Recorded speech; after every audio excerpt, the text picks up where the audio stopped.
नमस्ते, Vande Mataram. Revolution India channel ने भारत की आवाज़ पर आप सबका हार्दिक स्वागत, अभिनंदन।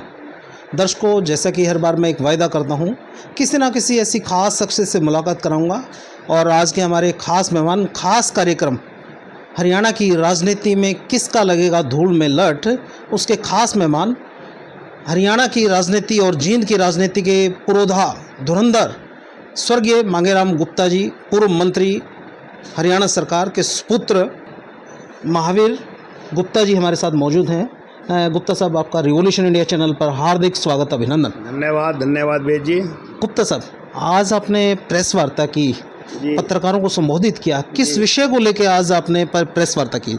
नहीं, मेरा मेन मकसद तो आज यही था भाई, जींद के अंदर ना, जींद क्या पूरे हरियाणा के अंदर ही सोशल मीडिया का आज बहुत बढ़ावा हो रहा है जी। और जींद में भी हमारे सोशल मीडिया के बहुत पत्रकार हैं। आज इलेक्ट्रॉनिक मीडिया के भी काफ़ी हैं, प्रिंट मीडिया के काफ़ी हैं।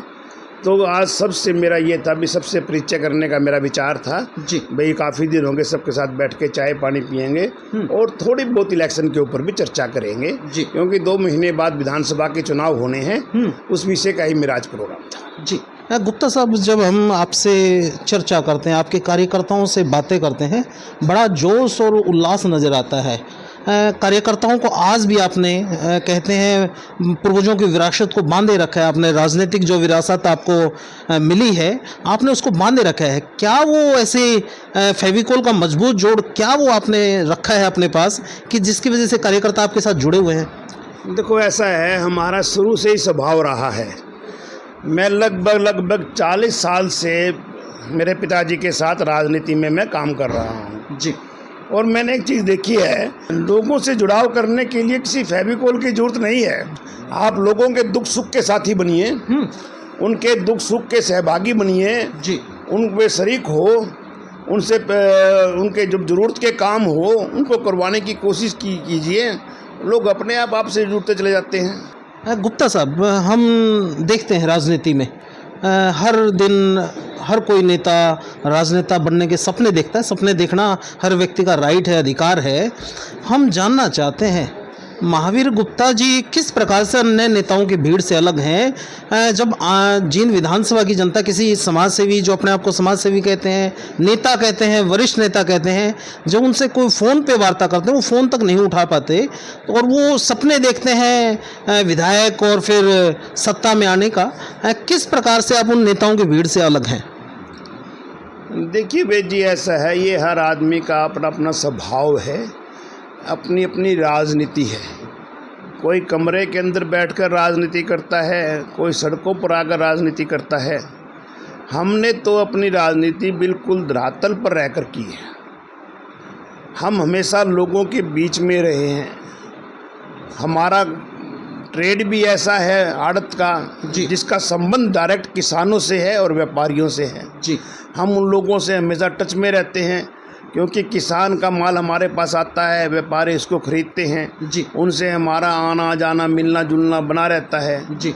और मैं कहता हूँ सबसे बड़ा काम गरीब आदमी की सेवा करना है जी। जिस आदमी ने, किसी भी नेता हो, राजनेता हो, अभिनेता हो, कोई भी हो, जिसने भी गरीब आदमी का साथ दिया है, भगवान ने उसका साथ दिया है जी। गरीब आदमी का साथ देना, ये समझो भगवान के आदेश का पालन करना है जी। उनके दुख सुख में जाओ, उनकी मदद करो, शिक्षा के हिसाब से मदद करो, स्वास्थ्य के हिसाब से मदद करो।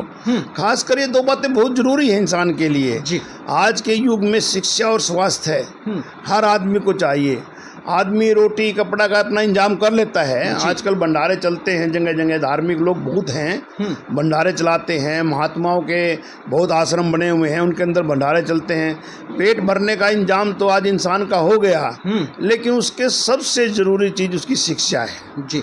आज गरीब आदमी को शिक्षा देने के लिए उसकी मदद करनी चाहिए जी। और दूसरा उसकी सबसे ज़रूरी चीज़ है उसके स्वास्थ्य की जी। अगर कोई आदमी बीमार होता है, उसके पास साधन नहीं है अपना इलाज कराने के लिए, तो उसका इलाज कराना भी आदमी का फर्ज बनता है जी। तो आदमी जो इन लोगों की सेवा करता है, वैसे ढिंढोरा पीटने से कुछ नहीं होता जी। जो आदमी प्रैक्टिकल में कुछ करके दिखाता है जी, तभी लोग उसको मानते हैं और हम तो इन दोनों चीज़ों में हमेशा कोशिश करते हैं, हर इंसान की ज़रूरतमंद की सेवा करने की कोशिश करते हैं। गुप्ता साहब, चुनावी आगाज हो चुका है, हर पार्टी, हर नेता अपनी अपनी भागदौड़ कर रहा है। हम आपसे राजनीतिक चर्चा करते हैं। क्या नीति और नीयत महावीर गुप्ता जी की है कि अगर कांग्रेस पार्टी की संभावित और सशक्त उम्मीदवार के तौर पर आपको जींद विधानसभा की टिकट मिलती है तो निश्चित तौर पर चुनाव लड़ेंगे? यदि किसी परिस्थिति में ये सही चीज़ें सुव्यवस्थित नहीं हो पाती, उस परिस्थिति में महावीर गुप्ता जी क्या पार्टी के वफादार एक नेता के रूप में काम करने वाले हैं? देखो, हमारी भाई जी स्पष्ट बात है, जहाँ तक नीति और नीति की बात है, हम हमेशा लोगों के बीच में रहते हैं। मैं आज भी लगातार कई सालों से लगातार चल रहा हूँ, लोगों के दुख सुख में शामिल होता हूँ। हर गांव के अंदर, हर वार्ड के अंदर मैं जाता हूँ, लोगों की बात सुनता हूँ, उनसे बैठकर अपनी बात कहता हूँ। अगर पार्टी मुझे अपना उम्मीदवार बनाती है जींद हल्के से जी, तो मैं चुनाव लड़ने के लिए बिल्कुल तैयार हूँ। मेरी पूरी तैयारी है जी, जींद के अंदर 192 के 92 बूथ के ऊपर मैंने अपना मैनेजमेंट तैयार कर रखा है। जी। अगर किसी कारण से पार्टी चाहती है, भाई मुझे नहीं ठीक समझती, कोई दूसरा आदमी सक्षम है, उसको उम्मीदवार बनाती है, तो हम पार्टी नेताओं का सम्मान करते हुए उसकी पूरी मदद करेंगे। जी। गुप्ता साहब, आपने बड़ी बेबाकी से हर बात का जवाब दिया। हम जानना चाहते हैं, मतलब आपने अनेकों इलेक्शन लड़े हैं, देखे हैं, जीते हैं और लड़वाए हैं। हम वो राजनीति की बारीकी से जानना चाहते हैं, क्योंकि आपके पिताजी भी बहुत बड़े राजनीतिज्ञ रहे हैं। जब काम कराने के लिए आम जनता आती है, उसमें कैसे आप सही और गलत में फ़र्क कर पाते हैं बतौर राजनेता? क्योंकि किसी व्यक्ति का, कोई व्यक्ति गलत काम के लिए भी आपके पास आता है, तो वो बतौर राजनेता वो पैमाना है, क्या वो छलनी है महावीर गुप्ता जी के पास कि जिससे वो सही और गलत में फ़र्क देख के, ताकि किसी एक व्यक्ति को फ़ायदा पहुंचाने की वजह से कहीं किसी शरीफ व्यक्ति के साथ अन्याय ना हो जाए, उस परिस्थिति को कैसे आप भाप लेते हैं? देखो पंचाल साहब, ऐसा कोई पैमाना नहीं होता, किसी के पास कोई ऐसा पैमाना नहीं है जी। कई बार गलतियां हो जाती हैं। राजनीतिक आदमी भी एक इंसान ही तो है। सबसे पहले वो इंसान है। राजनीतिक आदमी तो कोई भी वोटर हो सकता है जी। कई बार गलतियां हो जाती हैं, लेकिन हम जब भी कोई ऐसी स्थिति आती है जी, उस स्थिति को जिस वार्ड की होती है उस वार्ड के लोगों से संपर्क करके, अगर किसी गांव की ऐसी स्थिति हो उस गांव के लोगों से संपर्क करके कोशिश करते हैं उसकी वास्तविकता तक पहुंचा जाए। जी। लेकिन फिर भी हम मानते हैं गलती हो सकती है, गलती भी हो सकती है, ऐसी कोई बात नहीं है। जी।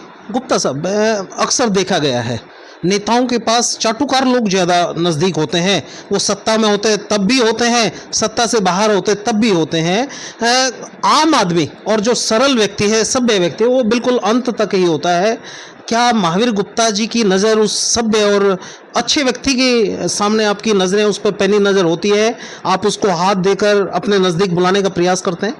बिल्कुल करते हैं। हमें पता है कौन चाटुकार है, कौन सरल आदमी है, कौन ठीक है, ये सबको पता होता है, हर राजनीतिक आदमी को पता होता है। लेकिन चाटुकार लोगों में और सरल लोगों में बड़ा भारी फर्क है। जी। जो चाटुकार लोग होते हैं ना, वो बेशरम होते हैं जी। उनको अगर हम दुत्कार भी देते हैं, कुछ भी कह देते हैं, तो वो हमारा पिंड नहीं छोड़ते। उनको इन बातों का कोई फर्क नहीं पड़ता। जी। सरल आदमी जो होता है वो बेचारा अपना इंतजार करता रहता है। लेकिन हमारे पास ऐसा नहीं है, हम पहचान लेते हैं ये आदमी ठीक बैठा है, इंतजार कर रहा है, हम उसको बुला लेते हैं। जी। गुप्ता साहब, आप राजनीति को नज़दीक से देखा है। वर्तमान बीजेपी सरकार कहीं ना कहीं ब्यूरोक्रेसी पर पकड़ बढ़ाने में नाकाम साबित हुई। मतलब हर पार्टी और हर नेता नेक नियत और नीति से नीतियाँ बनाती है, लेकिन उसके बाद वो इम्प्लीमेंटेशन जो होता है अधिकारी और कर्मचारियों को करना होता है। आपको नहीं लगता कहीं ना कहीं बीजेपी सरकार उस पर नकेल नहीं कस पा रही? ये तो मेरे समझने की उसकी बात नहीं है, तो बीजेपी के नेता खुद ही मान रहे हैं। हम कई बार अखबारों में पढ़ते हैं, आप लोगों के चैनल के माध्यम से देखते हैं। अगर ये नेता कहते हैं कि हमारी सरकार में चलती नहीं, अफसर लोग हमारे मानते नहीं, कोई न कोई कमी नेताओं में होती है, ऐसी बात नहीं है। अफसर को लगाता कौन है? अफसर की पोस्टिंग कौन करता है? जी। सरकार ही करती है, सरकार के नुमाइंदे ही उनकी पोस्टिंग करवाते हैं। और फिर वो कहते हैं कि हमारी ये अफसर मानता नहीं। तो कोई न कोई कमी उस नेता में ही होगी। जी। किन मुद्दों को लेकर आप जनता के बीच जाएंगे? नहीं, हमारा सबसे बड़ा मुद्दा तो यही रहेगा, बेरोजगारी का। जी। आज हरियाणा सरकार के अंदर लाखों पद खाली पड़े हैं और युवा जो हमारा है वो नौकरी ना मिलने के चक्कर में अपने रास्ते से भटक गया है। हमारा मेन विजन तो यही रहेगा, सबसे पहले तो युवाओं को रोजगार मिले जी। और दूसरा लैंड ऑर्डर की जो पोजीशन आज खराब हो गई है, व्यापारियों को से फिरौती मांगी जा रही है, मर्डर किए जा रहे हैं, उनकी सुरक्षा का इंतजाम हो और किसान को उसकी फसल का पूरा भाव मिले, किसान को परेशान ना होना पड़े। जी। और आज हम देख रहे हैं सरकार के अपने अधिकारी, अपने कर्मचारी, हर वर्ग के, हर कैटेगरी की आज सड़कों पर आ रहे हैं, सारे ऑफिस खाली पड़े हैं, पब्लिक दुखी हो रही है। जी। उनका समाधान करें। जी।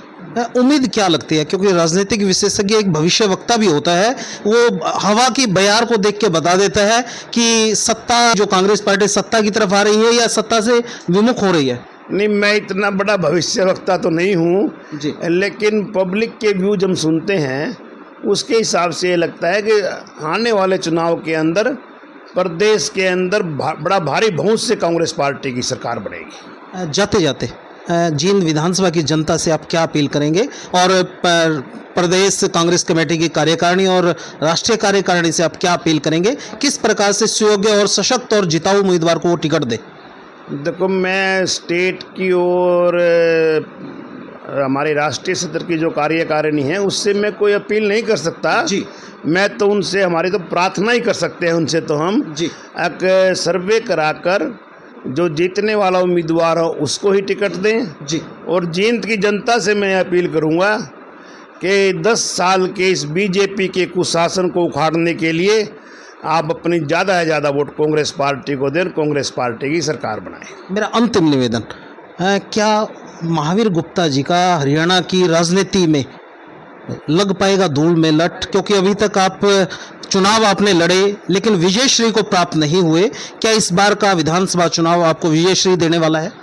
अगर कांग्रेस पार्टी मेरे को जींद हल्के से अपना उम्मीदवार बनाती है तो मैं 100% दावे के साथ कह सकता हूं कि मैं भारी बहुमत से जीतूंगा। जी। महावीर गुप्ता जी, आपने अपना कीमती समय दिया, उसके लिए आपका हृदय से बहुत बहुत आभार। और दर्शकों को इसी सोच और इसी विचार के साथ छोड़े चलता हूं। निश्चित तौर पर बड़े सशक्त और दमदार उम्मीदवार कांग्रेस पार्टी के संभावित उम्मीदवार के तौर पर देखा जा रहा है। जिस प्रकार से जब हम चर्चा करते हैं, एक एक बूथ का इनको पता है कि 192 बूथ हैं पूरे जींद विधानसभा में, और इनकी पूरी टीम बड़ी शिद्दत के साथ उस काम को करने के लिए तैयार बैठी है। ये भविष्य के गर्व का विषय है। क्या महावीर गुप्ता जी अपने पिता की विरासत को, राजनीतिक विरासत को संजोए रख पाते हैं, और क्या इनका हरियाणा की राजनीति में लग पाएगा धूल में लट? देखते रहिए रिवॉल्यूशन इंडिया। फिर किसी अन्य दिन किसी खास शख्स से मुलाकात कराएंगे। जय हिंद, जय भारत, वंदे मातरम।